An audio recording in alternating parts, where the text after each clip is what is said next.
it's lights out and away we go. Bottas in the second phase looked to stutter a little bit, but Verstappen is not coming alongside him. It's Bottas that leads from Verstappen. Hey, howdy doody F1 fans. Welcome to Formula Fun Racer. Today is October 16th, 2021. I'm here today to give you my review on the Turkish Grand Prix, which occurred back on October 10th at the Istanbul Park Circuit. And you can say that the rains, they played a factor in how the race would turn out. And for all but the winner, I'm sure a lot of the defeated drivers would think that the race for them was full of Istanbul. This joke was too dirty to include. Provisionally on pole was Lewis Hamilton of Mercedes, but because he had to change his power unit along with Carlos Sainz, they both endured a starting grid penalty which put them out of the top 10. So Valtteri Bottas, Hamilton's Finnish teammate at Mercedes, would be the official pole sitter, and Max Verstappen of Red Bull would start second. And if you've seen the pictures of the Red Bull Hondas that the team had for this race, it was all in consideration to honor what should have been the Japanese Grand Prix, but the pandemic kept that from happening, with Honda eventually bowing out of Formula One. However, even though Honda will no longer be part of the F1 circuit, they are still going to be involved with Red Bull in some kind of general capacity for next year. Not providing engines though, but Honda and Red Bull will still stay partners in a much smaller manner for next year. Who knows if that will affect Red Bull's momentum in winning races in the 2022 season? We can only find out.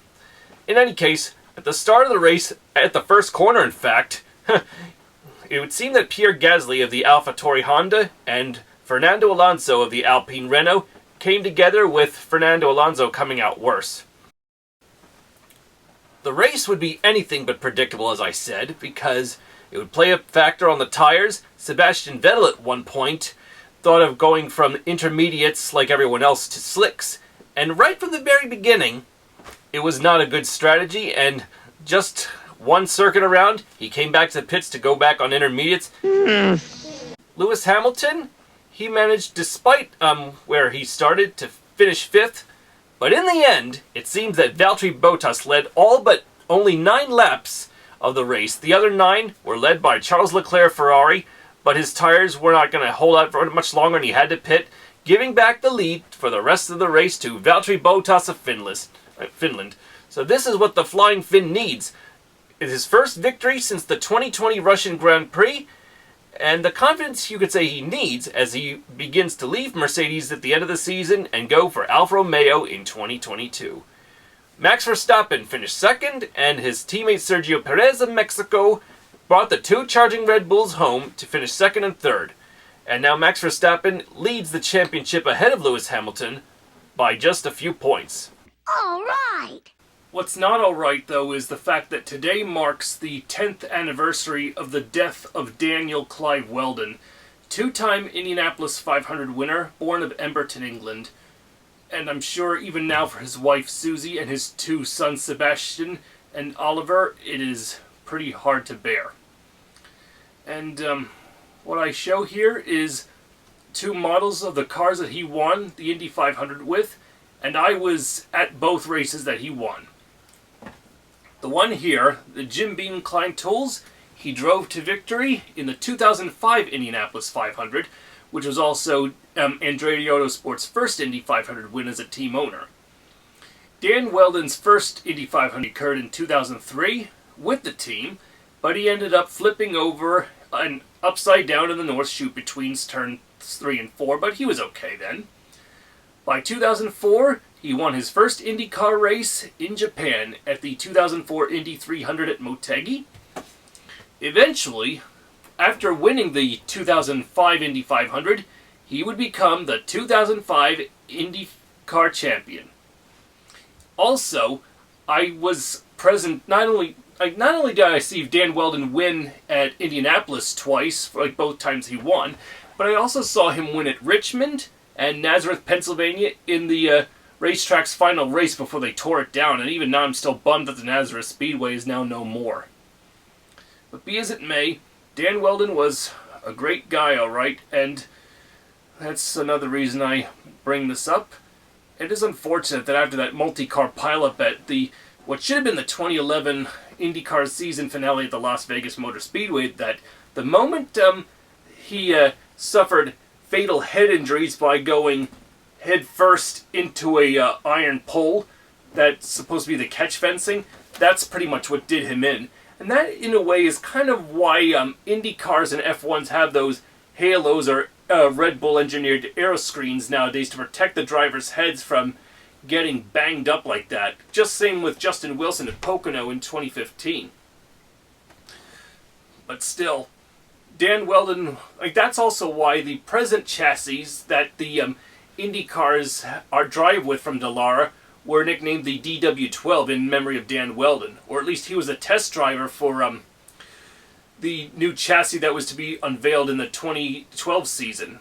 And he was slated to return to Andretti Autosport in the 2012 season, but as we all know, history had other plans in store for the young Englishman, and he was gone.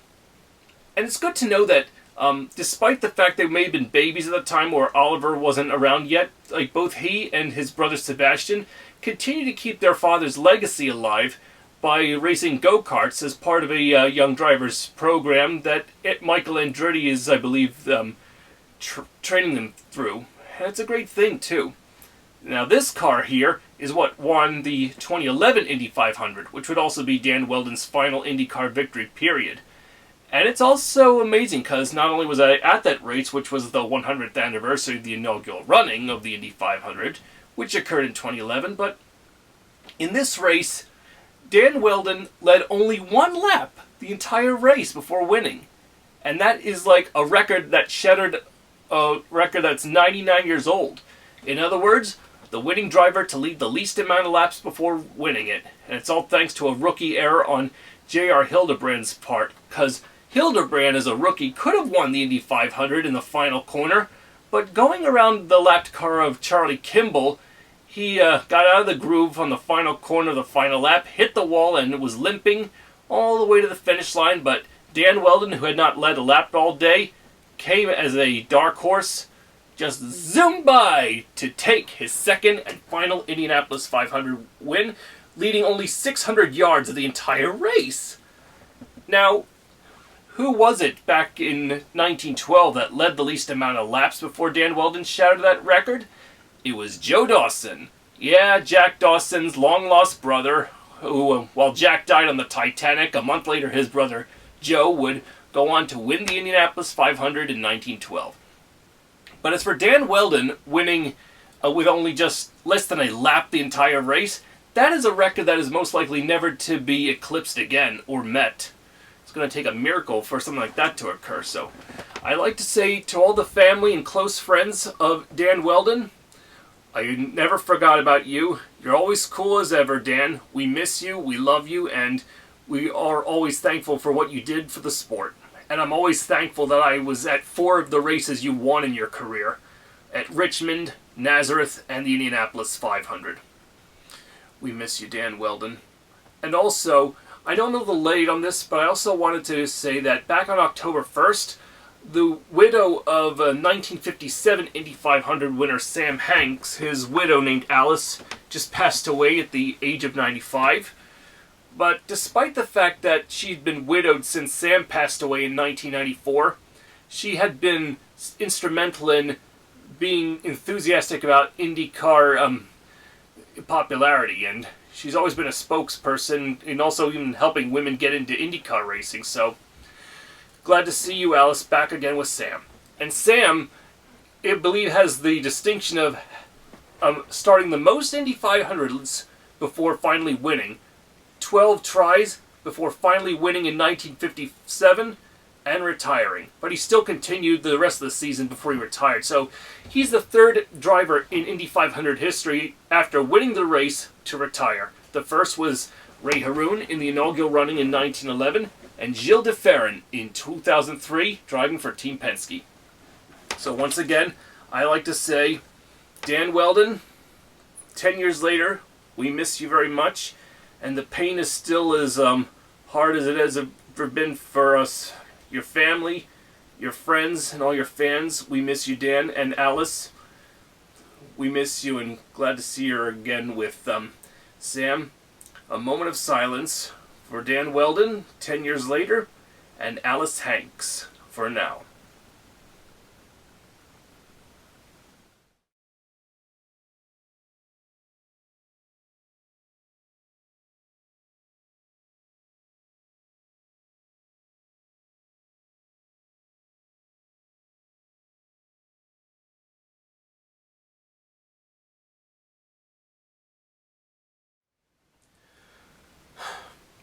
"10 years later, and I say, Susie, Sebastian, Oliver, I say, Dan Wheldon is never forgotten, will always be remembered, and I'm forever thankful among many fans who watched him race, see him win 4 times in my life.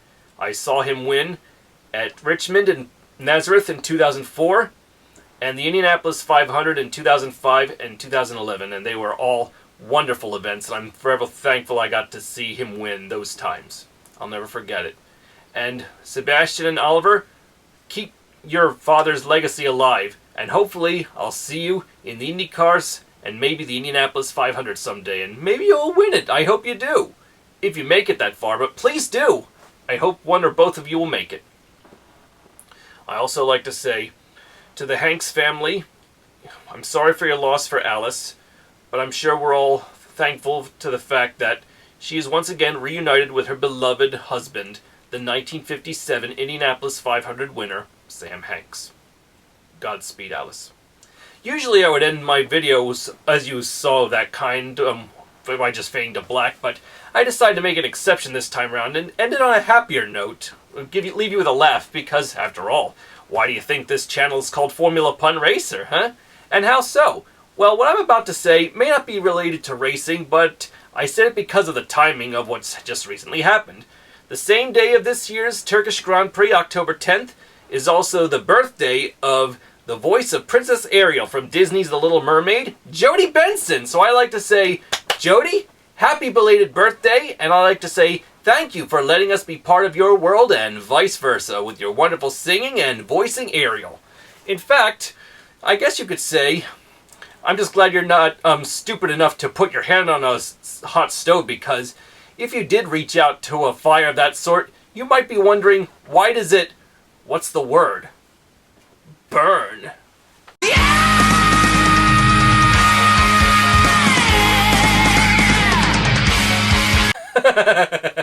How about that, Jodi Benson, for belated birthday present, combining CSIMiami with The Little Mermaid.